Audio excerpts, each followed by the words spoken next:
세상은 결국 돈과 권력으로 움직인다. 영원할 것 같았던 미국의 70년 중동 패권이 단 하루 만에 산산조각 났습니다. 이란과 미국의 일촉즉발 전쟁 위기로 중동 전역에 극도의 공포가 덮친 가운데 사우디아라비아가 국가 운명이 걸린 100조 원의 파트너로 오직 대한민국만을 선택했기 때문입니다. 당장 한국과의 계약을 취소하지 않으면 미7 함대의 보호는 없을 것이다. 당장 미사일이 날아올지 모르는 전시 상황, 국가의 존망이 걸린 최강대국의 끔찍한 협박 앞에서도 사우디는 단 한 발자국도 물러서지 않았습니다. 전 세계는 안보 공백의 공포를 견디면서까지 한국의 손을 놓지 않는 사우디의 고집을 도무지 이해할 수 없었습니다. 하지만 사우디가 내놓은 단 한마디에 전 세계는 충격에 빠졌습니다. 서방 국가들은 우리에게 전쟁의 두려움을 팔아 돈을 벌지만 한국은 피를 나누며 우리의 생존을 함께 지켜냅니다. 강대국들의 오만을 꺾고 100조 원의 테이블 위에서 맺어진 피 끓는 형제의 맹세, 그 놀라운 이야기가 지금 시작됩니다. 저는 런던 첼시의 제 아파트에서 이 녹음본을 처음 들었을 때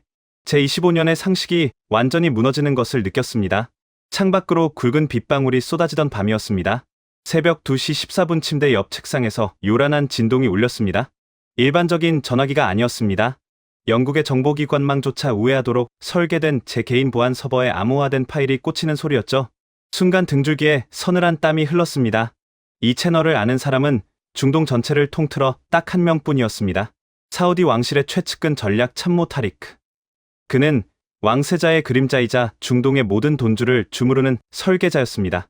평소라면 런던의 최고급 호텔 펜트하우스에서 여유롭게 시가를 피우며 저를 불렀을 그가 이렇게 다급하게 암호 전문을 보낸 적은 단 한 번도 없었습니다. 메시지는 짧고 기괴했습니다. 올리버, 지금 당장 히스로 공항으로 와라. 우리 전용기의 항로가 바뀌었다. 저는 서둘러 옷을 꿰입고 빗속을 뚫고 공항으로 향했습니다. 히스로 공항 외곽의 비밀 경납고에는 사우디 왕실 마크가 찍힌 거대한 전용기가 시동을 켠 채 대기하고 있었습니다. 트랩을 올라타자마자 창백한 얼굴의 타리크가 저를 맞이했습니다. 늘 오만하고 여유 넘치던 그의 손이 미세하게 떨리고 있었습니다. 타리크, 대체 무슨 일입니까? 워싱턴으로 가서 백악관 관리들을 만나기로 한 일정이 아니었습니까? 타리크가 주변을 살피더니 무거운 목소리로 입을 열었습니다. 모든 일정이 백지화됐다. 전하께서 갑자기 목적지를 바꾸셨어. 우리는 지금 아시아로 간다. 아시아라니요? 베이징입니까? 아니면 도쿄입니까? 제 질문에 타리크는 고개를 저었습니다. 아니, 서울이다. 대한민국으로 간다. 순간 제 귀를 의심했습니다. 대한민국이라니요? 물론 한국이 훌륭한 제조 강국이라는 사실은 알고 있었습니다. 하지만 지금 사우디 왕세자에게 필요한 것은 단순한 물건이 아니었습니다. 석유 시대의 종말을 대비할 완벽한 지정학적 방패와 미국의 실리콘밸리를 뛰어넘을 차세대 인공지능 기술이 필요했습니다. 그건 오직 미국만이 줄 수 있는 것이었습니다. 그런데 그 모든 협상을 내팽개치고 한국으로 간다니 도무지 납득할 수 없었습니다. 타리크, 당신들 제정신입니까? 지금 워싱턴을 바람맞히면 어떤 파장이 일어날지 모릅니까? 대체 한국에 무엇이 있길래 이러는 겁니까? 타리크가 핏발선 눈으로 저를 똑바로 쳐다보며 말했습니다. 올리버, 당신들 서방 언론은 절대 이해 못해. 우리는 1000조 원이 넘는 돈이 있어. 런던의 빌딩 절반을 살 수도 있고 미국의 천재 엔지니어들을 수만 명 고용할 수도 있지. 하지만 돈으로 절대 살 수 없는 게 하나 있어. 우리는 지금 그걸 구하러 가는 거다. 돈으로 살 수 없는 것이라니요. 시간. 그리고 그 시간을 견뎌낸 사람들의 도끼다. 타리크의 알 수 없는 대답을 끝으로 전용기는 굉음을 내며 런던의 밤하늘로 솟구쳤습니다. 13시간의 비행 내내 제 머릿속은 복잡했습니다. 25년 동안 중동을 취재하면서 저는 자본과 권력이 세상을 지배한다고 맹신해왔습니다. 석유와 달러가 있는 곳에 권력이 있고 국가는 철저히 계산기를 두드리며 움직인다고 믿었죠. 하지만 타리크의 눈빛은 달랐습니다. 그것은 비즈니스를 하러 가는 사냥꾼의 눈빛이 아니라 생존을 위해 발버둥치는 절박한 자의 눈빛이었습니다. 서울에 도착하자마자 전용기는 극비리에 움직였습니다. 왕세자의 첫 번째 목적지는 경기도 평택에 위치한 거대한 삼성반도체 공장이었습니다. 차에서 내린 저는 눈앞에 펼쳐진 광경에 압도당했습니다. 축구장 수십 개를 합쳐놓은 듯한 거대한 요새가 끝도 없이 펼쳐져 있었습니다. 마치 외계의 모선이 지구에 내려앉은 것 같은 압도적인 스케일이었습니다. 왕세자는 방진복을 입고 핵심 시설인 EUV 라인 안으로 들어갔습니다. 저와 타리크, 그리고 극소수의 한국 측 임원들만이 그 뒤를 따랐습니다. 그런데 왕세자의 행동이 이상했습니다. 보통의 국빈들이라면 첨단 반도체 웨이퍼의 미세한 공정이나 화려한 로봇의 움직임에 감탄하기 마련입니다. 그러나 그는 기계에는 눈길도 주지 않았습니다. 대신 그는 바닥에 두꺼운 콘크리트를 구두굽으로 두드려보고 육중한 철골 구조물의 이음새를 뚫어지게 살폈습니다. 안내를 맡은 한국의 임원이 당황하며 세계 최고 수준의 미세 공정 기술을 설명하려 했습니다. 그때 왕세자가 직접 영어로 질문을 던졌습니다. 이 거대한 건물을 짓는데 정확히 며칠이 걸렸습니까? 한국 임원이 머뭇거리다 대답했습니다. 기초 공사부터 완공까지 대략 2년 반 정도 소요되었습니다. 그 대답을 들은 왕세자의 걸음이 멈췄습니다.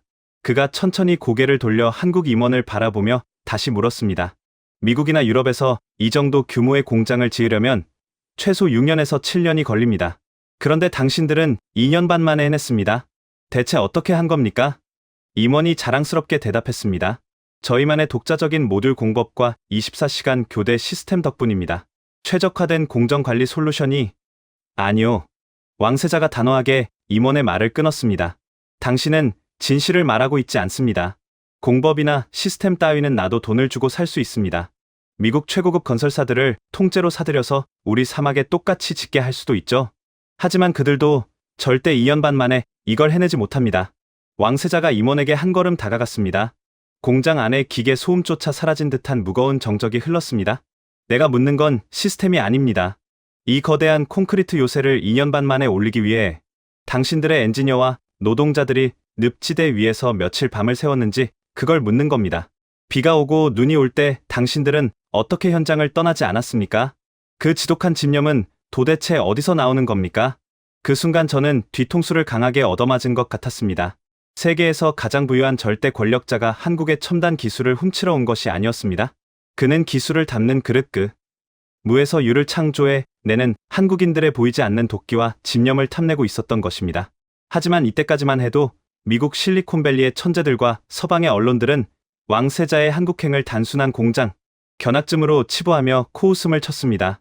그들 모두가 틀렸다는 것을 깨닫는 데는 그리 오랜 시간이 걸리지 않았습니다. 진짜 충격적인 사건은 최첨단 반도체 공장이 아니라 다음날 냄새나는 울산의 한 낡은 조선소 부두에서 벌어졌으니까요. 평택의 요새에서 던졌던 왕세자의 질문이 어떻게 중동의 지정학을 송두리째 뒤엎어버렸는지 그 무서운 진실이 울산의 모래바람 속에서 우리를 기다리고 있었습니다. 왕세자의 서늘한 일갈이 평택의 거대한 공장 내부에 메아리 쳤습니다. 섭씨 50도를 넘나드는 척박한 사막을 지배하는 절대 권력자의 질문은 현장의 공기를 단숨에 얼어붙게 만들었습니다. 한국의 임원들은 당황한 기색이 역력했습니다. 그들은 세계 최고의 반도체 미세 공정 기술과 경이로운 수율을 설명하기 위해 수백 장의 화려한 프레젠테이션 자료를 준비했을 것입니다. 하지만 왕세자의 관심사는 눈에 보이지도 않는 나노 단위의 첨단 회로가 아니었습니다. 그는 오직 이 거대한 콘크리트 덩어리가 어떻게 그토록 짧은 시간 안에 늪지대 위에서 솟아올랐는지 그 물리적인 기적에만 무섭도록 집착하고 있었습니다. 200만 평입니다. 무거운 침묵을 깬 것은 통역을 맡고 있던 젊은 한국인 직원이었습니다. 그는 왕세자의 압도적인 기세에 눌리지 않고 또박또박 영어로 말을 이었습니다. 이 공장의 전체 부지는 200만 평에 달합니다. 런던의 히스로우 공항 전체 면적과 맞먹는 엄청난 크기입니다. 우리는 이 거대한 부지 위에 하루에 15,000명의 인력을 투입했습니다. 3교대로 24시간 단 1초도 불이 꺼지지 않았습니다. 겨울에는 영하 15도의 칼바람이 살을 에웠고 여름에는 살인적인 폭우가 쏟아졌지만 현장은 단 하루도 멈추지 않았습니다. 왕세자는 그 직원의 눈을 뚫어지게 바라보았습니다. 마치 그 당돌한 대답 속에서 자신이 수년 동안 애타게 찾던 어떤 결정적인 단서를 발견한 사람 같았습니다. 그가 천천히 고개를 끄덕였습니다. 15,000명의 인력이 비바람 속에서도 현장을 도망치지 않았다. 우리가 계산한 서방의 합리적인 기준으로는 도저히 불가능한 일입니다. 그들에게 돈을 2배 아니 3배를 더 주었기 때문입니까? 물론 정당한 보상은 있었습니다. 하지만 단순히 돈 때문만은 아닙니다. 우리 아버지가 그랬고 우리 할아버지가 그랬듯이 이것을 제때 완성해내지 못하면 우리의 미래가 없다는 뼈저린 절박함이 있었습니다. 우리는 가난이라는 지독한 질병이 어떤 것인지 잘 알고 있습니다. 우리는 항상 위기 속에서 스스로의 가치를 증명하며 살아남아야만 했으니까요. 절박함. 그 묵직한 단어가 바닥에 떨어지는 순간 제 옆에 서 있던 참모 타리크의 눈빛이 미세하게 흔들리는 것을 저는 똑똑히 보았습니다. 왕세자는 더 이상 아무런 질문도 하지 않았습니다. 그는 화려한 프레젠테이션 화면을 매몰차게 꺼버리고는 말없이 거대한 공장의 천장과 끝없이 이어진 배관들만을 한참 동안 올려다보았습니다. 그 뒷모습은 최신 기술을 시찰하는 오만한 지도자가 아니라 생존의 해답을 갈구하는 순례자에 가까웠습니다. 그날 저녁 서울 시내의 최고급 호텔로 돌아왔을 때 서방 언론들의 반응은 예상대로 조롱과 비웃음으로 가득했습니다. 뉴욕타임스와 워싱턴 포스트는 일제히 사우디 왕세자의 한국 방문을 깎아내리는 맹독성 기사를 쏟아냈습니다. 제 위성 전화로 런던 본사의 편집장이 다급하게 전화를 걸어왔습니다. 올리버, 자네 대체 거기서 뭘 하고 있는 건가? 사우디의 젊은 권력자가 완전히 이성을 잃었어. 실리콘밸리의 천재들을 만나 인공지능의 미래를 논하고 워싱턴에서 국방부 장관과 안보 조약을 맺어야 할 황금 같은 시간에 아시아의 공장 지대를 견학하며 시간을 낭비하고 있다니? 자본은 넘쳐나지만 비전이 없는 중동 산유국의 뼈아픈 한계를 명확히 보여주는 코미디 아닌가? 당장 그 총극을 기사로 써서 런던으로 보내? 저는 위성 전화를 조용히 끊고 호텔 방의 창밖을 바라보며 쓴웃음을 지었습니다. 런던과 워싱턴의 콧대 높은 엘리트들은 25년 전이나 지금이나 조금도 변하지 않았습니다. 그들은 세상의 중심이 서방에 있다고 굳게 믿으며 자신들의 잣대로만 세상을 평가하려 듭니다. 만약 오늘 평택 공장에서 왕세자의 그 형형한 눈빛을 직접 보았다면 결코 저런 오만한 기사를 쓰라고 종용하지는 못했을 것입니다. 자정이 훌쩍 넘은 시각 누군가 제 방문을 거칠게 두드렸습니다. 타리크였습니다. 그는 답답한 듯 넥타이를 거칠게 풀어헤친 지친 모습으로 들어와 창가의 가죽 소파에 털썩 주저앉았습니다. 20년 넘게 그를 지켜보아 왔지만 이렇게 방어막을 완전히 내린 나약한 모습은 처음이었습니다. 그는 품에서 모서리가 다해진 낡은 가죽 수첩 하나를 꺼내 대리석 테이블 위에 툭 던졌습니다. 대체 이게 뭡니까? 제가 조심스럽게 묻자 타리크가 한숨을 깊게 내쉬며 대답했습니다. 전하의 수첩이다. 무려 100조 원짜리 네옴시티 프로젝트를 처음 구상할 때부터 전하께서 직접 기록해온 비밀 노트지. 한 국가의 100년 미래를 설계하는 가장 은밀하고 위험한 기록이다. 저는 숨을 죽이고 조심스럽게 수첩을 펼쳤습니다. 아랍어로 빼곡하게 적힌 글씨들 사이로 굵고 붉은 줄이 무자비하게 그어져 있는 페이지들이 보였습니다. 빨간 줄로 지워진 것들은 전부 우리가 돈으로 살 수 있다는 걸 확인한 항목들이다. 미국의 최고급 인공지능 알고리즘, 유럽의 최신식 자율주행 물류 시스템, 영국의 인류 건축 설계사들. 전부 우리가 부르는 천문학적인 액수의 군말 없이 서명했어. 서방의 그 잘난 천재들도 고결한 척하지만 결국 5일 달러 앞에서는 앞다투어 고개를 숙였지. 수첩을 넘기던 제 손이 어느 한 페이지에서 멈칫했습니다. 그 페이지에는 단 하나의 문장이 외롭게 적혀 있었고 유일하게 빨간 줄이 그어져 있지 않았습니다. 세상을 지배하는 돈으로도 끝내 지워내지 못한 절대적인 과제였습니다. 올리버, 그 문장이 바로 우리가 워싱턴의 무서운 분노를 감수하면서까지 이 작은 아시아의 나라로 날아온 진짜 이유다. 타리크의 목소리가 어둠 속에서 무겁게 가라앉았습니다. 건물을 화려하게 설계할 천재는 얼마든지 돈으로 살 수 있다. 최신식 로봇도 얼마든지 들여올 수 있지. 하지만 그 거대한 건물이 사막의 무자비한 모래바람을 버틸 수 있도록 보이지 않는 척박한 땅 속에서 피와 땀을 흘리며 기꺼이 기초를 다져줄 사람들은 절대 돈으로 살 수 없어. 우리는 바로 그 도끼를 가진 사람들이 필요해. 사우디의 척박한 사막 위에 100조 원을 쏟아부어 눈부신 유리성을 짓는다고 해도 그 안을 채울 사람들의 정신이 나태하고 썩어 있다면 그 도시는 10년 안에 거대한 모래 무덤으로 변할 거다. 우리는 석유 시대가 끝난 후에도 살아남을 수 있는 국가의 단단한 뼈대를 원해. 저는 충격으로 잠시 숨을 쉬는 것조차 잊었습니다. 지난 25년간 저는 수많은 중동의 왕족들이 황금으로 칠해진 스포츠카를 사고 유럽의 명문 축구 구단을 장난감처럼 사들이는 것을 보아왔습니다. 하지만 이 젊은 왕세자는 달랐습니다. 그들은 단순한 스마트 시티 인프라를 지으려는 것이 아니었습니다. 사우디아라비아라는 거대한 국가의 체질 자체를 뿌리부터 뜯어고칠 생존의 유전자를 애타게 찾고 있었던 것입니다.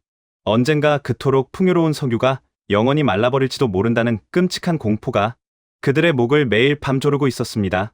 하지만 타리크, 왜 하필 한국입니까? 일본도 있고 제조업의 절대 강자인 독일도 있지 않습니까? 굳이 아시아의 이 나라를 선택한 이유가 무엇입니까? 제 질문에 타리크가 쓰디쓴 미소를 지으며 단호하게 고개를 저었습니다. 독일과 일본은 이미 배가 부른 지 너무 오래되었어. 그들에게는 더 이상 목숨을 거는 절박함이 없어. 무언가를 지키기 위해 기꺼이 몸을 던지는 맹렬한 투지가 사라졌지. 오직 이 대한민국만이 철저한 잿더미 폐허에서 시작해 세계의 꼭대기까지 피 흘리며 기어 올라온 그 생생한 기억을 온몸에 간직하고 있어. 그들은 불가능이라는 단어를 압도적인 물리적 노동과 눈물겨운 시간으로 박살내본 지구상의 유일한 국가야. 전하께서는 오늘 평택의 콘크리트 바닥에서 그 지독한 땀 냄새를 맡으신 거다.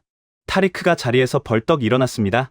그의 얼굴에는 피곤함 대신 알 수 없는 거대한 흥분이 서려 있었습니다. 짐을 챙겨라 올리버. 3시간 뒤에 동이 트면 우리는 다시 출발한다. 어디로 가는 겁니까? 설마 이제라도 워싱턴으로 가는 겁니까? 더 이상 일정을 미루면 미국 국무부와 펜타곤이 정말 어떤 치명적인 보복을 가할지 모릅니다. 제가 다급하게 묻자 타리크가 방문을 열며 뒤돌아보았습니다. 그의 눈빛은 사냥감을 찾은 굶주린 맹수처럼 형형하게 번뜩였습니다. 아니, 전하께서는 아직 진정한 대한민국의 진짜 바닥을 보지 못하셨다고 하셨어. 가장 화려한 첨단 기술의 요새를 보았으니 이제는 그 거대한 요새를 가능하게 했던 가장 처절하고 눈물겨운 뿌리를 확인해야 할 차례야. 우리는 더 날 것의 짐승 같은 현장으로 간다. 그렇게 300억 달러 규모의 최첨단 반도체 요새를 뒤로하고 서방 세계로 향할 줄 알았던 전용기가 다시 한번 기술을 돌렸습니다. 세상에서 가장 부유하고 강력한 사내들이 향한 곳은 최고급 호텔이나 화려한 빌딩 숲이 아니었습니다. 미국과 영국의 엘리트들이 영원히 이해하지 못할 그곳. 그곳은 짙은 기름 냄새와 매서운 바닷바람 그리고 무거운 쇳가루가 진동하는 울산의 낡은 부두였습니다. 이른 아침 우리의 전용기가 조용히 내려앉은 곳은 화려한 레드카펫이 깔린 수도 서울의 공항이 아니었습니다. 워싱턴의 펜타곤에서는 사우디의 항로 이탈에 분노하며 맹독성 성명서를 작성하고 있었고, 런던의 외무부 수뇌부들은 왕세자를 통제 불능의 미치광이로 취급하며 패닉에 빠져 있었습니다. 서방 세계의 안보 질서가 뿌리째 흔들리고 있는 바로 그 절체절명의 시간 우리가 발을 디딘 곳은 매서운 바닷바람이 거침없이 불어닥치는 대한민국 남동쪽 끝자락 울산이었습니다. 차량 문이 열리고 왕세자가 바닥에 구두를 내디뎠을 때 저는 주변의 공기가 낯설게 일그러지는 것을 느꼈습니다. 코끝을 강하게 찌르는 짙은 기름 냄새와 혀끝에 맴도는 비릿한 바다 내음, 그리고 고막을 찢을 듯이 울려 퍼지는 거대한 강철의 마찰음이 우리를 덮쳤습니다. 수백 미터 높이의 거대한 골리앗 크레인들이 하늘을 찌를 듯 솟아 있었고, 축구장 수십 개를 합쳐놓은 듯한 거대한 도크 안에서는 아파트 수십 층 높이의 거대한 선박들이 위용을 뿜어내며 건조되고 있었습니다. 용접기에서 뿜어져 나오는 시퍼런 불꽃들이 마치 별똥별처럼 사방으로 쏟아져 내리는 맹렬한 노동의 현장이었습니다. 세상에서 가장 값비싼 전통 의상을 입은 절대 권력자가 쇳가루가 날리고 모래바람이 몰아치는 이 척박한 부두 한가운데 서 있는 모습은 그 자체로 압도적인 위화감을 자아냈습니다. 그의 구두 위로 시꺼먼 쇳가루와 모래가 날아와 붙었지만 그는 전혀 개의치 않았습니다. 오히려 그는 마치 오랫동안 찾아 헤매던 성지에 마침내 도착한 순례자처럼 깊게 숨을 들이마시며 이 거칠고 투박한 공기를 온몸으로 받아들이고 있었습니다. 그의 시선이 머문 곳은 최신식 자동화 로봇이나 화려한 설계 도면이 아니었습니다. 그의 눈은 오직 매서운 추위 속에서도 묵묵히 거대한 강철판을 용접하고 있는 수많은 노동자들의 구부정한 등과 기름때 묻은 작업복을 향해 있었습니다. 영국과 미국의 언론들은 지금 이 순간에도 전하의 선택을 조롱하고 있겠죠? 그들은 전하께서 단순히 배 몇 척을 사기 위해 이 먼 곳까지 왔다고 착각하고 있으니까요. 제 등 뒤에서 차분하지만 날카로운 목소리가 들려왔습니다. 고개를 돌려보니 단정한 정장 차림의 젊은 여성이 서 있었습니다. 한국국립외교원에서 중동 전략을 전담하고 있는 윤진 연구원이었습니다. 그녀는 서방의 오만한 시선을 정확히 꿰뚫어 보고 있었습니다. 윤진 연구원님, 그렇다면 왕세자 전하께서 이 낡고 거친 부두에서 대체 무엇을 찾고 계신 겁니까?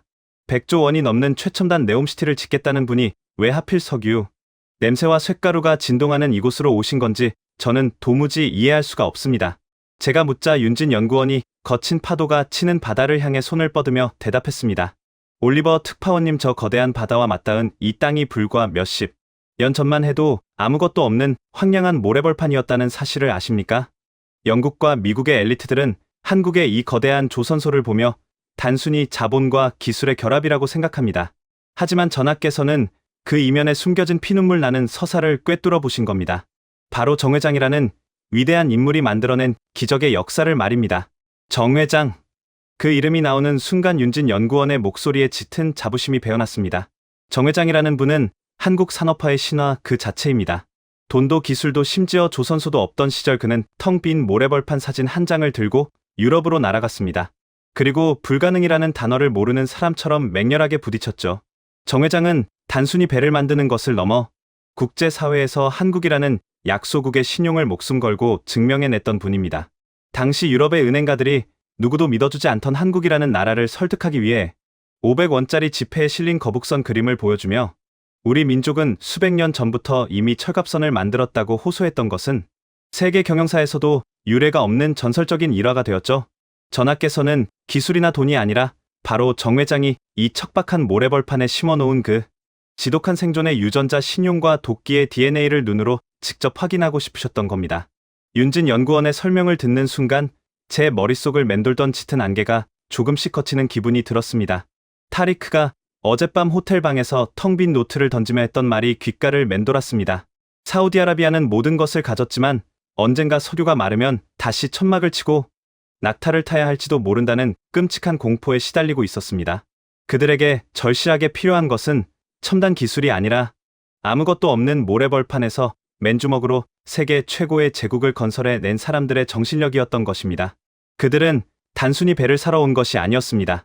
그들은 모래벌판 위에서 기적을 쏘아 올린 그 뜨거운 심장을 통째로 이식받기 위해 서방 세계와의 오랜 동맹이 깨질 위험조차 감수하며 이곳으로 달려온 것이었습니다. 바닷바람이 더욱 거세지며 현장의 흙먼지가 회오리처럼 일어났습니다. 한국 조선소의 고위 임원들이 다급하게 다가와 왕세자를 따뜻한 VIP 영접실로 모시려 했습니다. 그들은 화려한 조감도와 최신식 PT 자료가 준비되어 있다며 연신 고개를 숙였습니다. 하지만 왕세자는 그들의 안내를 단호하게 거절했습니다. 그는 영접실로 향하는 화려한 카펫을 밟는 대신 진흙탕과 시꺼먼 기름이 엉겨붙은 부두의 가장 깊숙한 안쪽을 향해 천천히 걸음을 옮기기 시작했습니다. 그의 돌발 행동에 한국의 임원들과 사우디의 경호원들이 당황하여 웅성거렸지만 타리크가 조용히 손을 들어 그들을 제지했습니다. 왕세자의 시선이 꽂힌 곳은 수십 미터 높이의 선박 철골 구조물 아래였습니다. 그곳에는 오늘 왕세자의 방문을 멀리서 지켜보기 위해 조선소 측에서 초청한 수십 명의 은퇴한 늙은 노동자들이 조용히 서 있었습니다. 그들은 과거 정 회장의 지휘 아래 이 척박한 모래벌판에서 젊음을 바쳐 지금의 기적을 일궈낸 산증인들이었습니다. 빛바랜 낡은 안전모를 가슴에 품고 얼굴에는 깊은 주름이 패인 노인들. 그들은 세계에서 가장 부유한 사내의 등장 앞에서도 주눅 들지 않고 그저 담담한 표정으로 거대한 배를 올려다보고 있었습니다. 왕세자는 그들 중 유독 체구가 작고 등허리가 굽은 한 노인에게로 시선을 고정했습니다. 기름때가 지워지지 않는 빛바랜 회색 점퍼를 입고 낡은 안전모를 두 손으로 꽉 쥐고 있는 노인이었습니다. 바람에 흩날리는 백발 사이로 보이는 노인의 얼굴에는 70년대부터 이 부두의 모래바람을 온몸으로 맞으며 살아온 고단한 세월의 흔적이 훈장처럼 깊게 새겨져 있었습니다. 왕세자가 공식 통역진을 완전히 뒤로 물리고 그 늙은 노동자를 향해 성큼성큼 다가갔습니다.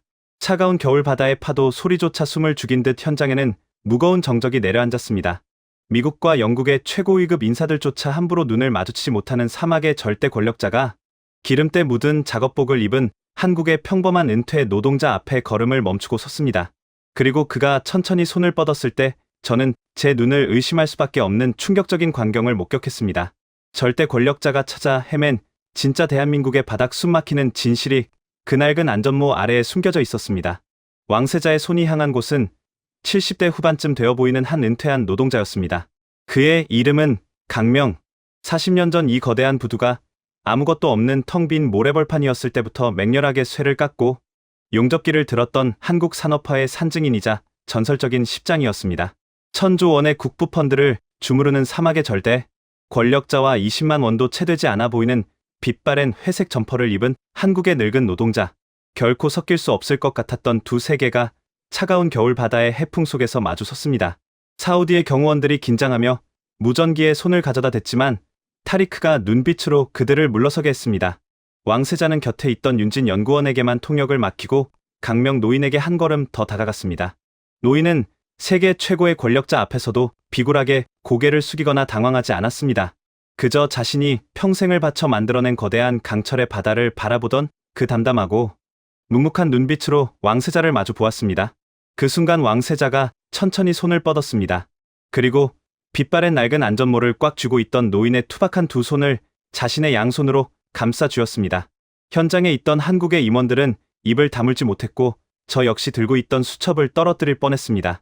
결벽증에 가까울 정도로 타인과의 신체 접촉을 꺼리며 미국의 국무장관조차 가벼운 악수로 끝내던 그가 기름때가 시커멓게 박힌 노인의 거친 손을 두 손으로 부여잡은 것입니다.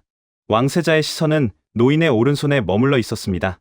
노인의 오른손은 검지와 중지 두 개의 손가락이 마디째로 잘려나가고 없었습니다. 뭉툭하게 아물어 붙은 그 끔찍한 흉터는 단순한 사고의 흔적이 아니었습니다. 그것은 가난이라는 짐승에게 물어뜯기면서도 끝끝내 살아남기 위해 발버둥 쳤던 한 인간의 처절한 생존의 기록이었습니다. 이 상처는 어떻게 된 것입니까? 왕세자가 낮고 떨리는 목소리로 영어로 묻자 옆에 있던 윤진 연구원이 다가가 조용히 한국어로 통역했습니다. 강명 노인은 자신의 잘려나간 손가락을 덤덤하게 내려다보더니 쉰 목소리로 입을 열었습니다. 40년도 더 된 일입니다. 그때는 우리에게 제대로 된 크레인도 없었고 번듯한 도크도 없었습니다. 비가 오면 진흙탕에 무릎까지 빠졌고 겨울이면 쇳덩어리가 얼어붙어 살점이 쩍쩍 달라붙었지요. 배를 완성해야 하는 기일은 다가오는데 철판을 끌어올릴 장비가 고장이 났습니다. 그 철판이 제 시간에 올라가지 않으면 모든 공정이 멈추고 우리는 또다시 서양 사람들에게 신용을 잃게 되는 절체절명의 순간이었습니다. 그래서 맨몸으로 밧줄을 걸고 쇠지렛대로 철판을 고정하다가 쇠사슬이 끊어지면서 손가락이 날아갔습니다. 노인의 말은 무겁고 건조했습니다. 어떠한 과장도 영웅심리도 없는 뼛속 깊은 진실만이 그곳에 있었습니다. 윤진 연구원이 눈시울을 붉히며 그 말의 의미를 영어로 전달하자 왕세자의 두 눈이 강하게 흔들렸습니다. 어째서 그렇게까지 한 것입니까? 손가락이 잘려나가고 목숨을 잃을지도 모르는 상황에서 당신은 왜 도망치지 않고 그 차가운 쇳덩어리를 붙잡고 있었던 겁니까? 왕세자의 질문에 강명 노인이 뒤에 서 있는 거대한 도크를 가리키며 대답했습니다. 정 회장님 때문이었습니다. 그분은 아무것도 없는 이 척박한 모래벌판에서 우리에게 살기를 열어주셨습니다. 영국에서 빌려온 돈으로 배를 만들 때 서양의 감독관들은 매일같이 우리를 비웃었습니다. 너희 같은 미개한 나라가 어떻게 배를 만드느냐고 조롱했지요. 하지만 정 회장님은 우리 앞에서 단 한 번도 무릎을 꿇지 않으셨습니다. 그분은 우리에게 말씀하셨습니다. 우리가 여기서 실패하면 우리의 자식들은 영원히 남의 나라에서 구두를 닦고 깡통을 차야 한다고 말입니다. 내 손가락 두 개가 날아가더라도 내 자식들이 배를 골지 않을 수 있다면 나는 기꺼이 남은 손가락마저 다 내어줄 수 있었습니다. 노인의 대답을 통역하던 윤진 연구원이 잠시 숨을 고르더니 저와 타리크 그리고 왕세자를 향해 역사 속에 묻혀있던 그 위대한 신화의 진짜 의미를 부연 설명하기 시작했습니다. 전하 방금 이 노인께서 말씀하신 정 회장님은 단순히 배를 파는 상인이 아니었습니다. 그분은 국가의 운명을 걸고 세계 무대에서 대한민국이라는 이름의 신용을 창조해낸 위대한 전사였습니다. 아무것도 없던 시절 정 회장님은 텅 빈 모래벌판 사진 한 장을 들고 유럽의 은행가들을 찾아가 배를 사달라고 설득했습니다. 미친 짓이었죠. 누구도 우리를 믿어주지 않았습니다. 그때 정 회장님이 500원짜리 지폐를 꺼내들며 이 지폐에 그려진 거북선을 보여주었습니다. 우리 민족은 수백 년 전부터 이미 철갑선을 만들었던 나라라고 당당하게 호소하며 전 세계를 향해 피를 토하듯 외친 겁니다. 대한민국은 목숨을 걸고 약속을 지키는 나라다. 우리에게 배를 맡겨라. 그것은 단순한 비즈니스가 아니라 신용을 얻지 못하면 국가가 통째로 굶어 죽는다는 처절한 절박함이 만들어낸 생존 투쟁이었습니다. 500원짜리 지폐 한 장으로 유럽의 은행가들을 설득했다는 그 전설적인 일화. 서방의 엘리트들이라면 코웃음을 쳤을 그 무모한 도전이 사실은 전 세계를 향해 대한민국의 신용을 증명하기 위한 피눈물 나는 승부수였다는 사실에 저는 망치로 머리를 얻어맞은 듯한 충격을 받았습니다. 아무것도 없는 나라가 지폐 한 장에 담긴 역사의 자부심 하나로 세계를 설득하다니? 이것은 자본주의의 합리적인 계산법으로는 도저히 설명할 수 없는 영역이었습니다. 오직 내일이 없다는 끔찍한 절망을 뼈저리게 겪어본 자들만이 해낼 수 있는 기적이었습니다. 그 맹렬한 신용의 약속을 지키기 위해 이 강명 노인과 같은 수만 명의 노동자들이 모래벌판에서 밤낮없이 쇠망치를 휘둘렀습니다. 손가락이 잘리고 동료가 쇳덩어리에 깔려 죽어나가는 참혹한 현장에서도 그들은 결코 용접기를 놓지 않았습니다. 전 세계와의 약속을 지켜내기 위해 자신들의 뼈와 살을 갈아 넣어 이 거대한 배들을 바다에 띄운 것입니다. 전하께서 지금 밟고 계신 이 땅은 단순한 콘크리트 부두가 아닙니다. 이 땅은 한국인들의 잘려나간 손가락과 뜨거운 핏방울, 그리고 그 어떤 고난 앞에서도 굴복하지 않았던 위대한 집념이 단단하게 굳어져 만들어진 생존의 성전입니다. 윤진 연구원의 말이 끝나는 순간 무거운 정적이 울산 부두를 집어삼켰습니다. 거대한 골리앗 크레인의 기계음조차 들리지 않는 것 같았습니다. 저는 25년 동안 런던과 워싱턴의 푹신한 카펫 위에서 자본의 논리만을 취재해 온 서구 언론인입니다. 저는 항상 돈이 세상을 지배한다고 믿어왔습니다. 하지만 강명 노인의 뭉툭한 손가락과 윤진 연구원이 들려준 정 회장의 거북선, 일화 앞에서는 제 알량한 지식과 오만한 세계관이 산산조각 나는 것을 느꼈습니다. 그때였습니다. 강명 노인의 흉터진 두 손을 굳게 쥐고 있던 사우디 왕세자의 고개가 툭 하고 아래로 떨어졌습니다. 칠흑 같은 어둠 속에서도 한치의 흔들림이 없던 사막의 맹수 1000조 원이라는 천문학적인 부로 전 세계의 정치인들을 발밑에 무릎 꿇리던 그 오만한 절대 권력자의 어깨가 미세하게 떨리고 있었습니다. 왕세자의 짙은 속눈썹 아래로 투명한 물방울 하나가 뺨을 타고 흘러내렸습니다. 눈물이었습니다. 그 어떤 감정도 겉으로 드러내지 않도록 철저하게 훈련받은 왕족이 외국의 낯선 부두 한가운데서 서방의 언론인과 수많은 경호원들이 지켜보는 가운데 늙은 노동자의 손을 붙잡고 소리 없는 눈물을 뚝뚝 흘리고 있었습니다. 바로 이 순간을 왕세자의 수행원 중 한 명이 주머니 속 소형 녹음기로 포착한 것이었습니다. 그 짧은 15초의 음성 파일 속에는 절대 권력자의 처절한 흐느낌과 바닷바람 소리가 섞여 들어있었고, 훗날 이 녹음본이 중동 전역에 유출되면서 세상은 발칵 뒤집히게 됩니다. 당신들은 전쟁의 폐허 속에서 이 거대한 기적을 만들었습니다. 텅 빈 모래벌판에서 당신들의 뼈를 깎아 세계 제1의 제국을 세웠습니다. 왕세자가 젖은 목소리로 중얼거렸습니다. 그의 눈물방울이 강명 노인의 거칠고 까만 손등 위로 떨어져 내렸습니다. 우리는 모든 것을 가졌지만 아무것도 가지지 못했습니다. 석유가 뿜어져 나오는 풍요로운 사막 위에 앉아있지만 그 석유가 마르는 순간 우리는 다시 모래바람 속으로 사라질 운명입니다. 우리는 당신들의 이 지독한 집념을 배워야만 합니다. 돈으로 살 수 없는 이 위대한 시간을 우리는 반드시 배워야만 합니다. 왕세자의 눈물은 단순한 감동이 아니었습니다. 그것은 자본의 절대적인 한계를 뼈저리게 깨달은 지도자의 깊은 절망이자 대한민국의 위대한 생존 유전자를 기필코 자신들의 땅에 이식하겠다는 무서운 결의였습니다. 타리크는 하늘을 올려다보며 깊은 한숨을 내쉬었고, 저는 영국 본사로 보내려던 조롱 섞인 기사의 초안을 머릿속에서 완전히 지워버렸습니다. 세상의 모든 부를 가진 자가 한국의 늙은 노동자 앞에서 완벽하게 굴복하는 순간이었습니다. 하지만 이 낡고 거친 부두에서 흘린 왕세자의 뜨거운 눈물과 한국의 감동적인 서사가 당장 내일 중동 한복판에서 발표될 100조 원짜리 최첨단 네옴시티의 냉혹한 지정학적 판도를 대체 어떻게 뒤엎는단 말입니까? 거대한 감동 뒤에 숨어있던 더 무섭고 치열한 국제 정치의 민낯이 타리크의 입을 통해 폭로될 준비를 마친 채 저를 기다리고 있었습니다. 울산의 차가운 바닷바람을 뒤로하고 서울로 돌아오는 전용 헬기 안은 죽은 듯이 고요했습니다. 프로펠러가 허공을 가르는 거친 파열음만이 헬기 내부를 무겁게 채울 뿐이었습니다. 사우디 왕세자는 창밖으로 스쳐 지나가는 대한민국의 거대한 산맥과 빽빽하게 솟아오른 빌딩 숲에서 단 한순간도 눈을 떼지 않았습니다. 그의 표정은 울산 부두에서 강명 노인의 흉터진 손을 잡고 눈물을 흘리던 때와는 완전히 달라져 있었습니다. 그것은 거대한 슬픔을 넘어선 무언가 치열하고도 냉혹한 결단을 내린 사막의 지배자, 그 본연의 서늘한 얼굴이었습니다. 서울의 최고급 호텔 펜트하우스에 도착하자마자 참모 타리크가 저를 자신의 방으로 조용히 불렀습니다. 방 안은 두꺼운 암막 커튼이 쳐져 있어 대낮인데도 칠흑처럼 어두웠습니다.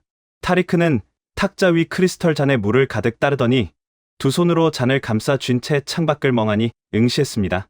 극도의 긴장감과 피로에 지친 그의 내면이 고스란히 드러나는 순간이었습니다. 올리버, 당신은 오늘 울산에서 전하의 눈물을 보았습니다. 서방의 언론인인 당신 눈에는 그저 늙고 가난한 노동자의 과거에 감동한 감성적인 해프닝으로 보였을지도 모릅니다. 영국 본사의 편집장도 똑같이 그렇게 비웃으며 깎아내리겠지요. 하지만 그것은 단순한 눈물이 아닙니다. 그것은 우리 사우디아라비아가 직면한 가장 끔찍하고 거대한 공포의 발로였습니다. 타리크가 잔을 탁자에 거칠게 내려놓으며 입을 열었습니다. 그의 목소리는 텅 빈 동굴 속처럼 공허하고 깊게 울렸습니다. 우리에게는 1000조 원이 넘는 돈이 있습니다. 세계에서 가장 높은 빌딩을 세울 수도 있고 섭씨 50도가 넘는 사막 한가운데에 인공 눈을 내리게 할 수도 있습니다. 100조 원이 넘는 네옴시티 프로젝트에 전 세계에 내려라 하는 서양 기업들이 불나방처럼 모여들고 있지요. 미국, 영국, 프랑스의 최고급 엘리트 엔지니어들이 우리의 달러를 차지하기 위해 매일같이 화려한 설계도를 들고 아련실 문을 두드려댑니다. 그가 자리에서 일어나 어두운 창가로 무겁게 걸어갔습니다. 커튼 틈새로 스며든 얇은 빛이 그의 피로에 찌든 얼굴을 비추었습니다. 그들은 우리에게 완벽한 최첨단 스마트 시티를 지어주겠다고 약속합니다. 하지만 올리버, 우리는 뼈저리게 알고 있습니다. 그 서방의 기업들이 지어주는 화려한 도시는 결국 거대한 모래성일 뿐이라는 사실을 말입니다. 그들은 자신들의 통장 잔고가 채워지면 언제든지 비행기를 타고 사막을 떠날 하이에나들입니다. 그들이 떠나고 난 뒤 시스템에 작은 오류라도 생기면 어떻게 됩니까? 모래바람에 최신식 로봇 하나가 고장나 멈춰버리면 어떻게 됩니까? 타리크가 저를 향해 몸을 획 돌리며 피를 토하듯 소리쳤습니다. 우리의 국민들은 그것을 스스로 고칠 줄 모릅니다. 땅에서 솟구치는 석유가 가져다준 황금빛 환상에 취해 우리 세대는 피 흘리며 땀 흘려 일하는 법을 완전히 잊어버렸습니다. 우리 손으로 건물을 짓고 쇠를 깎고 밤을 새워 무언가를 창조해내는 도끼를 잃어버린 지 너무나 오래되었습니다. 모든 것을 돈으로만 해결하다 보니 우리의 정신은 무섭도록 나약해졌고 육체는 한없이 게을러졌습니다. 만약 이대로 50년 아니 30년 뒤에 지하의 석유가 영원히 말라버린다면 우리는 대체 어떻게 되겠습니까? 그 화려한 네옴시티의 웅장한 유리벽 안에서 우리는 다시 짐을 싸서 낙타를 타고 천막을 쳐야 하는 비참한 운명을 맞이하게 될 것입니다. 그것이 바로 매일 밤 전하의 목을 조르는 끔찍한 모래성의 딜레마입니다. 그의 고백은 너무나 충격적이었습니다. 저는 한 번도 중동의 부유한 산유국들이 그런 본질적인 생존의 공포를 겪고 있으리라고는 상상조차 하지 못했습니다. 겉으로는 세상의 모든 부를 거머쥔 귀족 행세를 했지만 속으로는 자신들의 뼈대가 썩어 들어가고 있음을 누구보다 뼈저리게 자각하고 있었던 것입니다. 그들은 서방 세계의 기술적 식민지로 전락할지도 모른다는 극도의 두려움에 떨고 있었습니다. 그래서 서양의 첨단 기업들을 전부 버리고 한국을 선택하려는 것입니까? 제가 묻자 타리크가 무겁게 고개를 끄덕였습니다. 그렇습니다. 우리는 단순히 뼈대 없는 콘크리트 건물을 대리석으로 포장해줄 하청업체를 찾는 것이 아닙니다. 우리는 국가의 썩어빠진 체질을 완전히 뜯어고칠 위대한 스승이자 파트너를 찾고 있습니다. 오늘 울산에서 본 강명 노인의 그 잘려나간 두 손가락, 그리고 어제 평택에서 본 그 거대한 요새를 2년 반 만에 쏘아 올린 젊은 한국인들의 맹렬한 눈빛, 그들은 가난이라는 지옥의 밑바닥에서 출발해 세대와 세대를 거치며 그 지독한 생존의 DNA를 기적적으로 계승해냈습니다. 불가능을 가능으로 바꾸는 그 처절한 기적의 유전자를 우리는 100조 원을 주고서라도 통째로 사막에 이식받아야만 합니다. 타리크의 눈빛은 무서울 정도로 확고하고 집요했습니다. 그것은 비즈니스의 영역을 아득히 넘어선 한 국가의 명운을 건 처절한 생존 전략이었습니다. 사우디아라비아는 한국이 텅 빈 모래벌판에서 기적을 일궈낸 그 억척스러운 방식 그대로 자신들의 국민들을 재교육하고 땀 흘려 일하는 법을 배우기를 열망하고 있었습니다. 한국은 단순한 건설사가 아니라 사우디라는 국가의 정신을 재건축할 유일무이한 동반자로 선택된 것입니다. 전하께서는 내일 아침 한국의 대통령실 수뇌부와 직접 마주 앉을 예정입니다. 그 자리에서 네옴시티의 핵심 권한을 비롯한 엄청난 규모의 국가 개조 프로젝트를 오직 한국에게만 독점적으로 제안하실 겁니다. 지금까지 우리의 고열을 빨아먹던 서방의 기업들은 철저하게 배제될 것입니다. 이것은 100조 원을 훌쩍 넘는 중동 역사상 최대의 지각 변동이 될 것입니다. 타리크의 말이 끝나기도 전에 제 등줄기를 타고 차가운 소름이 쫙 끼쳤습니다. 서방의 기업들을 배제한다. 그것은 곧 미국과 영국이 주도해온 중동의 막대한 자본시장에서 그들을 완벽하게 몰아내겠다는 선전포고나 다름없었습니다. 자본주의의 심장부인 워싱턴의 콧대 높은 엘리트들이 자신들의 앞마당이나 다름없던 사우디의 100조 원짜리 금고가 아시아의 작은 나라 한국으로 고스란히 통째로 넘어가는 것을 그저 손가락만 빨며 지켜볼 리가 없었습니다. 군사력과 기축통화인 달러를 무기로 세계를 좌지우지해온 미국이었습니다. 그들은 자신들의 패권을 위협하는 이 거대한 반역 행위를 결코 용납하지 않을 것입니다. 타리크, 당신들 정말 제정신입니까? 서방과의 오랜 안보 동맹을 이런 식으로 하루아침에 깨버리면 당장 펜타곤이 가만히 있지 않을 겁니다. 미국이 경제 제재라도 가하면 제가 이 끔찍한 후폭풍을 다급하게 경고하려는 순간이었습니다.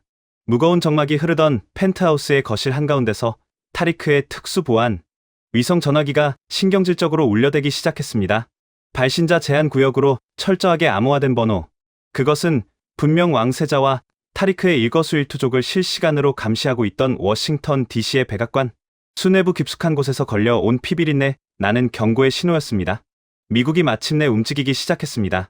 100조 원을 둘러싼 거대한 지정학적 전쟁의 서막이 서울 한복판에서 거치고 있었습니다. 서방의 지배를 벗어나려는 절대 권력자의 몸부림과 그것을 짓밟으려는 초강대국의 무자비한 압박. 과연 이 살얼음판 같은 국제 정치의 체스판 위에서 한국과 사우디는 미국의 거대한 으름장을 무사히 뚫어낼 수 있을까요? 타리크의 특수보안 위성 전화기가 신경질적으로 울려대는 순간 펜트하우스의 무거운 공기는 팽팽하게 당겨진 활시위처럼 굳어버렸습니다. 타리크는 떨리는 손으로 수화기를 집어들었습니다. 통화는 아주 짧았습니다. 하지만 수화기 너머로 들려오는 상대방의 목소리는 칠흑 같은 어둠 속에서도 뚜렷하게 느껴질 만큼 얼음장처럼 차갑고 무자비했습니다. 전화를 끄는 타리크의 얼굴은 백지장처럼 창백해져 있었습니다. 워싱턴의 국가안전보장회의 수뇌부다. 타리크가 마른 침을 삼키며 입을 열었습니다. 미국 국무부와 펜타곤이 완전히 분노했어. 우리가 서방의 기업들을 배제하고 아시아의 이 작은 나라와 100조 원이 넘는 독점 계약을 체결하려는 움직임을 이미 백악관이 파악한 거다. 그들은 당장 내일 아침까지 전용기의 기술을 워싱턴으로 돌리지 않으면 사우디아라비아에 대한 최신식 무기 수출을 전면 중단하고 군사적 안보 우산을 철회하겠다고 협박해왔다. 중동의 화약고 한가운데서 우리의 방어막을 완전히 거두어가겠다는 피비린내 나는 최후 통첩이지. 저는 등골이 서늘해지는 것을 느꼈습니다. 미국은 자신들의 패권에 도전하는 자비 없는 응징을 예고하고 있었습니다. 사우디가 쥐고 있는 천문학적인 오일 달러가 서방의 통제를 벗어나 한국이라는 새로운 파트너에게 흘러 들어가는 것을 그들은 제국에 대한 명백한 반역으로 간주한 것입니다. 사태는 단순한 비즈니스 계약을 넘어 세계 질서를 뒤흔드는 거대한 지정학적 전쟁으로 치닫고 있었습니다. 극도의 혼란 속에서 저는 호텔 라운지로 내려갔습니다. 그곳에는 국립외교원의 윤진 연구원이 서울의 화려한 야경을 덤덤히 내려다보며 짙은 커피를 마시고 있었습니다. 그녀는 마치 이 거대한 폭풍우가 몰아칠 것을 오래전부터 예상하고 있었던 사람처럼 차분해 보였습니다. 제가 타리크의 방에서 있었던 워싱턴의 협박 전화를 전해주자 그녀는 커피잔을 조용히 내려놓으며 옅은 미소를 지었습니다. 올리버 특파원님 올 것이 왔을 뿐입니다. 미국과 영국의 엘리트들은 지난 반세기 동안 중동을 자신들의 영원한 지갑으로 여겨왔으니까요. 그들의 거센 압박이 시작되었다는 것은 역설적으로 전하의 이번 한국행이 서방의 심장부를 정확히 찔렀다는 것을 증명하는 셈입니다. 윤진 연구원이 몸을 앞으로 숙이며 낮고 단호한 목소리로 말을 이었습니다. 사우디아라비아를 바라보는 시선에는 세 가지의 거대한 프레임이 존재합니다. 첫 번째로 미국과 유럽의 서방 세계에게 사우디는 그저 거대한 가스장에 불과합니다. 그들은 사우디가 오직 자신들의 달러, 패권을 유지하기 위해 땅에서 끊임없이 검은 기름을 퍼 올리기만을 원하죠. 사우디의 국민들이 어떤 끔찍한 미래를 맞이하든 국가가 붕괴하든 그들은 전혀 관심이 없습니다. 그저 기름을 내어주고 자신들이 만든 비싼 무기를 사가는 호구로 남아주기를 바랄 뿐입니다. 그녀의 분석은 서방 언론인인 제 얼굴을 화끈거리게 만들 만큼 뼈아프고 정확했습니다. 두 번째로 중국에게 사우디는 장기판의 체스 말입니다. 미국이라는 초강대국의 턱 밑에 비수를 꽂기 위해 중동의 패권을 흔들고 위안화 결제를 강요하며 자신들의 거대한 붉은 제국을 완성하기 위한 소모품으로 사용할 뿐이죠. 중국 역시 사우디라는 국가의 진정한 자립이나 생존에는 철저하게 눈을 감고 있습니다. 가스장과 체스판.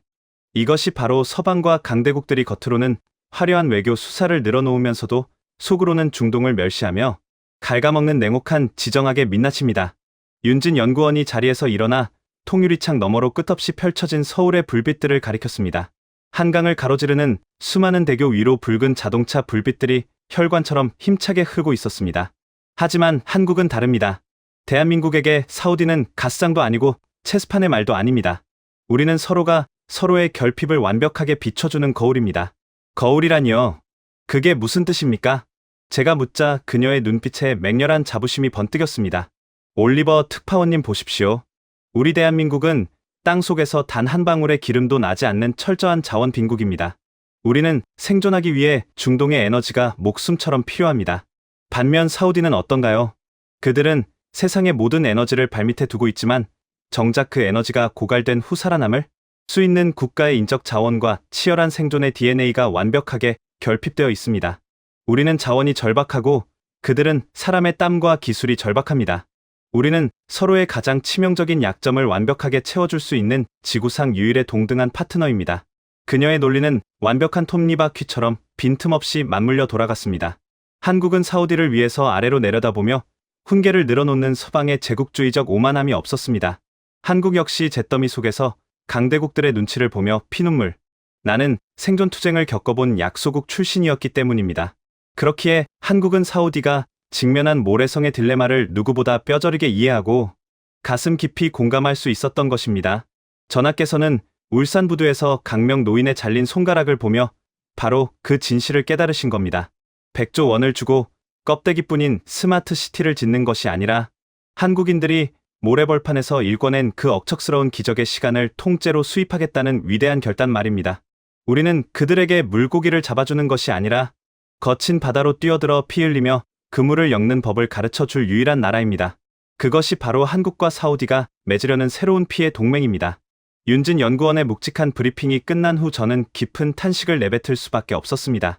미국은 달러로 그들을 통제하려 했고 중국은 힘으로 그들을 삼키려 했지만 한국은 지독한 생존의 경험을 공유하며 그들의 심장을 완벽하게 훔쳐버린 것입니다. 이것은 무기와 자본의 논리로만 굴러가던 서구 중심의 세계 질서가 아시아의 작은 반도 국가에 의해 근본적으로 박살나는 역사적인 순간이었습니다. 하지만 펜타곤의 분노는 서서히 실체를 드러내며 서울의 하늘을 옥죄어 오고 있었습니다. 날이 밝으면 전 세계의 이목이 집중된 가운데 한국의 대통령실에서 사우디 왕세자와 한국 수뇌부 간의 공식적인 단독 정상회담이 열릴 예정이었습니다. 서방의 엘리트들은 모든 정보망을 동원해 이 회담을 무산시키거나 계약의 규모를 축소하기 위해 혈안이 되어 있었습니다. 영국의 MI6와 미국의 CIA 요원들이 서울 시내의 외교 라인을 쥐고 흔들며 보이지 않는 거대한 덫을 놓고 있다는 첩보가 실시간으로 타리크의 전화기를 울려댔습니다. 과연 내일 아침 열릴 100조 원짜리 거대한 테이블 위에서 사우디 왕세자는 미국의 그 살벌한 압박과 무기 수출 중단이라는 끔찍한 보복의 칼날을 견뎌낼 수 있을까요? 아니면 결국 서방이 쳐놓은 두려움의 덫에 굴복하여 한국과의 위대한 동맹을 포기하고 다시 워싱턴을 향해 비참한 발걸음을 돌리게 될까요? 운명의 해가 떠오르고 있었습니다. 운명의 아침이 밝았습니다. 삼엄한 경호 속의 사우디 왕세자의 차량 행렬이 대한민국 대통령실로 묵직하게 미끄러져 들어갔습니다. 저는 타리크의 특별한 배려 덕에 회담장과 얇은 유리벽 하나를 사이에 둔 밀실에 들어갈 수 있었습니다. 타리크는 전하께서 이 역사적 순간의 목격자가 필요하다고 하셨다며 저를 안내했습니다. 회담장 내부의 공기는 날카로운 유리 파편을 맨발로 걷는 것처럼 극도로 팽팽하고 위태로웠습니다. 테이블 한가운데에는 사우디아라비아의 백년지대계인 네옴시티를 비롯한 총액 100조 원 규모의 국가 개조 프로젝트 마스터 플랜이 놓여 있었습니다. 그런데 회담이 시작되기 직전 예상치 못한 긴장이 감돌았습니다. 회담장 바로 바깥 복도에서 주한 미국 대사가 왕세자의 동선을 가로막고 서 있었다는 보고가 들려온 것입니다. 타리크의 귀에 경호원의 보고가 흘러들었고 그의 얼굴이 순식간에 굳어졌습니다. 잠시 후 왕세자가 회담장에 입장했을 때 그의 손에는 한 통의 봉인된 문서가 들려 있었습니다. 그것은 복도에서 미국 대사가 외교적 결례를 무릅쓰고 직접 건넨 워싱턴의 최후 통첩이었습니다. 타리크가 제게 속삭였습니다. 미 대사가 회담장 진입 전에 전화를 가로막고 그 문서를 강제로 쥐어주었다고 말입니다. 통역기를 통해 전해진 대사의 영어는 정중한 외교 수사로 포장되어 있었지만 그 알맹이는 끔찍한 협박 그 자체였습니다. 전하 미합 중국은 사우디아라비아의 훌륭한 파트너입니다. 우리는 전하의 미래 비전을 전폭적으로 지지합니다. 하지만 이 거대한 프로젝트의 핵심 인프라를 서방의 검증된 기업들이 아닌 아시아의 국가에 독점적으로 넘기는 것은 매우 위험한 도박입니다. 만약 이 계약이 원안대로 체결된다면 미 의회는 사우디에 대한 최신형 전투기 판매 승인을 즉각 보류할 것이며 중동에 주둔 중인 미 7함대의 방어 수준을 재검토할 수밖에 없습니다. 이것은 백악관의 강력하고 단호한 의지입니다. 그 말을 듣는 순간 타리크는 주먹을 꽉 쥐었고 저는 숨이 턱 막히는 것을 느꼈습니다. 7함대의 방어 수준을 재검토하겠다는 것은 곧 사우디를 적대국들의 미사일 위협 앞에 발가벗겨 던져놓겠다는 무자비한 사형 선고나 다름없었습니다. 회담장 내의 한국 관료들 역시 사색이 되어 굳어버렸습니다. 아무리 한국의 생존 DNA가 절실하다 해도 국가의 당장 내일 안보가 무너진다면 그 어떤 미래도 약속할 수 없기 때문입니다. 모두의 시선이 얼어붙은 채 사막의 지배자를 향했습니다. 왕세자는 테이블 위에 놓인 미국의 최후 통첩 문서를 힐끗 내려다보았습니다. 그리고 아주 천천히 고개를 들어 허공을 똑바로 응시했습니다. 그의 검은 눈동자 속에는 그 어떤 공포나 주저함도 담겨 있지 않았습니다. 그것은 늙고 병든 제국의 오만함을 산산조각 내는 젊은 사자의 서늘한 분노였습니다. 미국은 항상 우리에게 두려움을 팔아서 돈을 벌어갔습니다. 왕세자의 목소리가 회담장에 낮고 묵직하게 울려 퍼졌습니다. 그들은 우리를 지켜주겠다고 말하지만 정작 우리의 내부가 썩어 문드러지는 것에는 철저하게 눈을 감았습니다. 그들이 파는 최신형 전투기와 방어 시스템은 그저 우리의 지갑을 털어가기 위한 정교한 족쇄일 뿐입니다. 우리는 지난 수십 년 동안 그들의 배를 불려주었지만 우리에게 남은 것은 일할 줄 모르는 나약한 젊은이들과 언제 마를지 모르는 석유에 대한 끔찍한 공포뿐이었습니다. 왕세자가 손을 뻗어 미국의 최후 통첩 문서를 거침없이 반으로 찢어버렸습니다. 밀실에서 지켜보던 저와 타리크의 숨이 동시에 멎었습니다. 나는 전투기를 사러 온 것이 아닙니다. 나는 우리 사우디아라비아의 100년 뒤 미래를 사러 온 것입니다. 미국은 결코 우리에게 그 미래를 쥐어줄 수 없습니다. 그들은 우리를 동등한 인간으로 보지 않고 오직 기름이 솟구치는 가스장으로만 여기기 때문입니다. 왕세자가 시선을 돌려 맞은편에 앉은 한국의 대통령을 바라보았습니다. 그의 눈빛은 어제 울산부두에서 강명 노인의 두 손을 잡았을 때처럼 깊고 뜨겁게 변해 있었습니다. 하지만 대한민국은 달랐습니다. 이 나라는 잿더미 속에서 피눈물을 흘리며 일어선 그 위대한 경험을 우리와 나누려 합니다. 평택의 요새를 짓던 밤샘의 시간들과 울산 앞바다에서 손가락이 잘려나가며 증명해낸 그 지독한 신용을 우리 사우디의 젊은이들에게 가르쳐 주겠다고 약속했습니다. 당신들은 우리를 돈줄이 아니라 다가올 위기 앞에서 살아남기 위해 발버둥 치는 동등한 생존의 동반자로 대우해 주었습니다. 왕세자가 자리에서 벌떡 일어났습니다. 그리고 확신에 찬 목소리로 중동의 지정학을 영원히 비바꿔 놓을 역사적인 한마디를 선언했습니다. 미국은 우리를 가스장으로 보았고 중국은 우리를 장기판의 말로 보았습니다. 하지만 대한민국은 우리를 형제로 보았습니다. 형제가 피를 나누듯 우리는 한국의 그 위대한 생존의 DNA를 수혈받을 것입니다. 100조 원의 자본은 오직 우리의 형제인 대한민국과 전면적으로 함께할 것입니다. 형제, 그 두 글자가 회담장의 공기를 완벽하게 뒤흔들었습니다. 한국의 관료들은 터져나오는 감동과 환희를 숨기지 못했습니다. 그것은 단순히 100조 원짜리 공사를 수주하는 천박한 비즈니스가 아니었습니다. 서방의 무자비한 제국주의적 자본 논리를 깨부수고 아시아의 두 국가가 진정한 존중과 피 끓는 신뢰를 바탕으로 새로운 세계의 축을 세워 올린 거룩한 혁명이었습니다. 밀실에서 모든 과정을 지켜보던 타리크는 마침내 참았던 눈물을 터뜨리며 제 어깨를 강하게 끌어안았습니다. 저는 온몸에 전율이 일어 한마디도 할 수 없었습니다. 돈과 권력이 세상을 지배한다는 제25년의 낡은 가치관이 한국이라는 나라의 뜨거운 인간의 서사 앞에서 완벽하게 박살나고 부서지는 것을 온몸으로 느끼고 있었습니다. 하지만 감동의 여운이 가시기도 전 제 주머니 속 휴대폰이 차갑게 진동했습니다. 런던 파이낸셜 타임스 본사의 편집국장이 보낸 긴급 이메일이었습니다. 메일의 내용은 잔인하고도 명확했습니다. 사우디 왕세자가 미쳐서 독재 국가의 길을 걷고 있으며 한국과의 계약은 중동의 평화를 위협하는 최악의 패착이라는 내용의 기사를 당장 송고하라는 명령이었습니다. 만약 지시를 거부한다면 제25년의 언론인 생명은 오늘로 영원히 끝날 것이라는 끔찍한 협박이 적혀 있었습니다. 저는 거대한 갈림길에 섰습니다. 권력에 굴복하여 진실을 짓밟고 서방 세계의 안락한 카펫 위에서 남은 여생을 보낼 것인가? 아니면 제가 목격한 늙은 노동자의 손가락과 형제의 맹세라는 이 위대한 진실을 세상에 폭로하고 거친 황야로 기꺼이 쫓겨날 것인가? 런던에서 날아온 이메일의 깜빡이는 커서 앞에서 저의 심장은 미친 듯이 요동치고 있었습니다. 런던 파이낸셜 타임스 본사에서 날아온 이메일의 깜빡이는 커서가 제25년의 언론인 인생을 벼랑 끝으로 밀어붙이고 있었습니다. 첨부 파일에는 워싱턴 펜타곤의 대변인실에서 은밀하게 작성해 넘긴 기사 초안이 들어 있었습니다. 사우디 왕세자의 한국행을 치기 어린 젊은 독재자의 위험한 일탈로 규정하고 중동의 평화를 위협하는 무모한 도박이라는 프레임으로 철저하게 덧칠된 완벽한 거짓말이었습니다. 기사 초안은 사우디가 계속해서 서방의 통제를 벗어나려 한다면 국제은행 간 통신협정인 스위프트망에서 그들을 퇴출시키고 천문학적인 국부펀드를 동결시켜버릴 수도 있다는 끔찍한 경제, 제재의 시나리오까지 교묘하게 암시하고 있었습니다. 편집국장은 붉은색 굵은 글씨로 경고했습니다. 만약 이 초안대로 기사를 송고하지 않는다면 당장 런던의 책상은 치워질 것이며 전 세계 어느 주류 언론사에서도 다시는 펜을 쥐지 못하게 만들겠다고 말입니다. 호텔방의 정막 속에서 저는 마른 세수를 하며 창밖을 내다보았습니다. 서울의 역동적인 불빛들이 한강의 수면 위로 찬란하게 부서지고 있었습니다. 제 머릿속에서는 두 개의 세계가 격렬하게 충돌했습니다. 펜타곤이 던져준 달콤하고 안전한 거짓말을 받았으며 서방 엘리트들의 안락한 카르텔 속에 남을 것인가?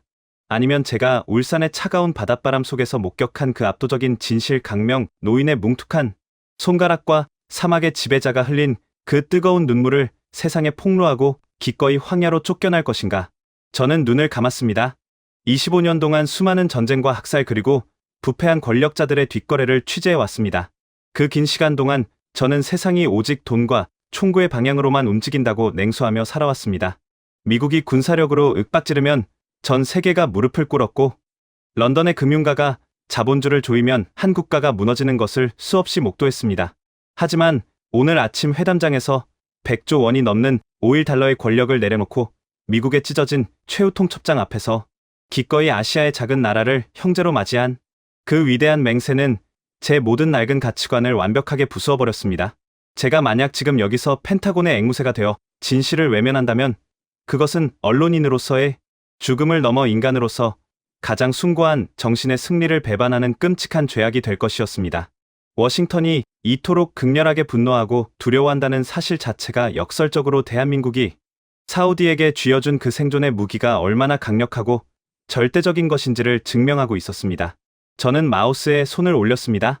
그리고 펜타곤이 정성스럽게 작성해 보낸 그 오만한 기사 초안을 드래그하여 컴퓨터 화면 구석의 휴지통에 쳐넣었습니다. 마우스를 클릭하는 짧은 소리와 함께 파일이 영원히 삭제되었습니다. 25년의 낡은 껍데기를 벗어 던지는 묘한 해방감이 밀려왔습니다. 저는 심호흡을 한 뒤 새롭고 하얀 빈 문서를 열었습니다. 타자기를 두드리는 제 손가락 끝에 맹렬한 전류가 흐르는 것 같았습니다. 기사의 제목은 단순하지만 단호하게 적어 내려갔습니다. 모래성의 눈물 절대 권력자는 왜 한국의 상처 앞에 무릎을 꿇었는가? 저는 평택의 거대한 콘크리트 요새에서 왕세자가 던졌던 본질적인 질문부터 써내려갔습니다. 서방의 천재들이 6년이 걸려도 못할 일을 2년 반 만에 해낸 한국인들의 피와 땀방울에 대해 적었습니다. 그리고 무대를 울산의 낡은 부두로 옮겼습니다. 텅 빈 모래벌판에서 배를 띄우기 위해 500원짜리 지폐에 실린 거북선 한 장으로 유럽의 은행가들을 설득하며 국가의 신용을 목숨 걸고 증명해냈던 정 회장의 그 지독한 승부수를 기록했습니다.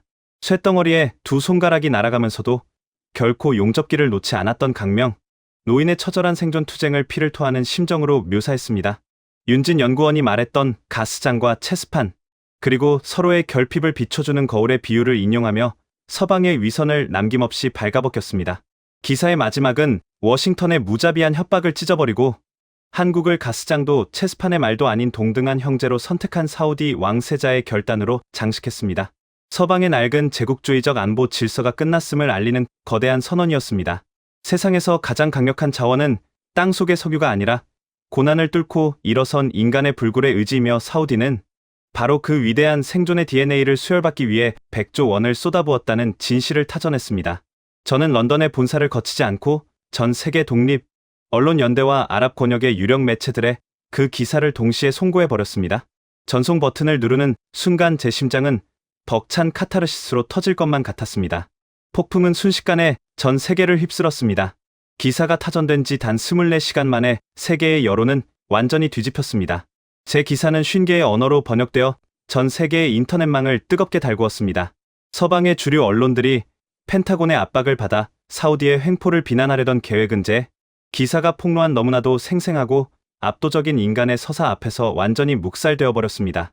아랍의 수억 명의 민중들은 서방의 오만함을 깨부수고 진정한 국가 개조의 길을 걷기로 한 왕세자의 결단에 열광했습니다.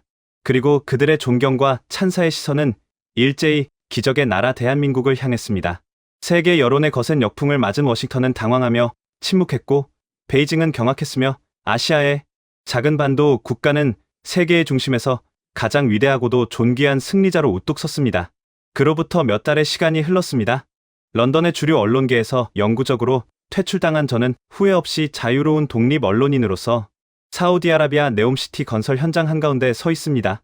섭씨 50도의 살인적인 열기가 뿜어지는 척박한 모래벌판. 하지만 그곳의 풍경은 제가 25년간 보아왔던 나태한 중동의 모습이 아니었습니다. 수만 명의 사우디 젊은이들이 시원한 에어컨이 나오는 사무실을 박차고 나와 안전모를 쓰고 땀을 뻘뻘 흘리며 무거운 철근을 나르고 있었습니다. 그들 옆에는 똑같은 낡은 안전모를 쓰고 구슬땀을 흘리며 기술을 전수하고 있는 한국의 기술자들이 서 있었습니다. 사우디의 청년들은 에어팟으로 미국의 팝송을 듣는 대신 한국인 감독관들의 거친 지시를 따라 외치며 자신들의 손으로 직접 국가의 미래를 건설하고 있었습니다. 돈으로 외국인 노동자들을 부리던 과거의 오만한 모습은 온데간데 없었고 현장 곳곳에서는 서툴지만 우렁찬 한국어 인사말과 기합 소리가 쩌렁쩌렁하게 울려 퍼졌습니다. 오직 척박한 땅에서 생존의 뼈대를 세우려는 맹렬한 도끼만이 현장 지축을 울리고 있었습니다. 저 멀리서 모래바람을 뚫고 타리크가 다가와 제 어깨를 쳤습니다. 그의 얼굴은 햇볕에 검게 그을려 있었지만 그 어느 때보다 활기차고 평화로워 보였습니다. 올리버 보십시오. 한국의 형제들이 우리에게 가르쳐 준 것은 단순한 건축 기술이 아닙니다.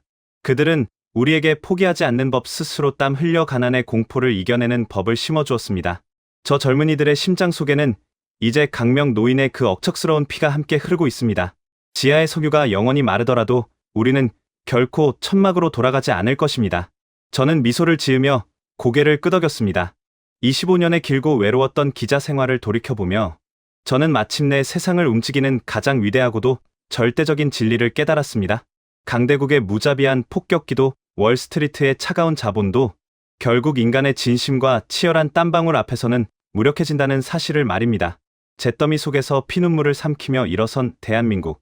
국민들의 그 지독한 시간과 흉터는 국경과 인종을 초월하여 가장 거만했던 사막의 제국마저 완벽하게 변화시켰습니다. 대한민국이 세계 무대에 증명해낸 이 찬란하고도 경이로운 생존의 신화는 영원히 마르지 않는 가장 위대한 자원이 되어 앞으로도 수백 년 동안 전 세계의 척박한 땅 위에서 눈부시게 빛날 것입니다. 여러분, 손가락 2개가 잘려나가는 고통 속에서도 동료를 위해 쇠사슬을 놓지 않았던 사람들. 500원짜리 지폐 한 장에 거북선으로 세계를 설득해 낸 불굴의 의지.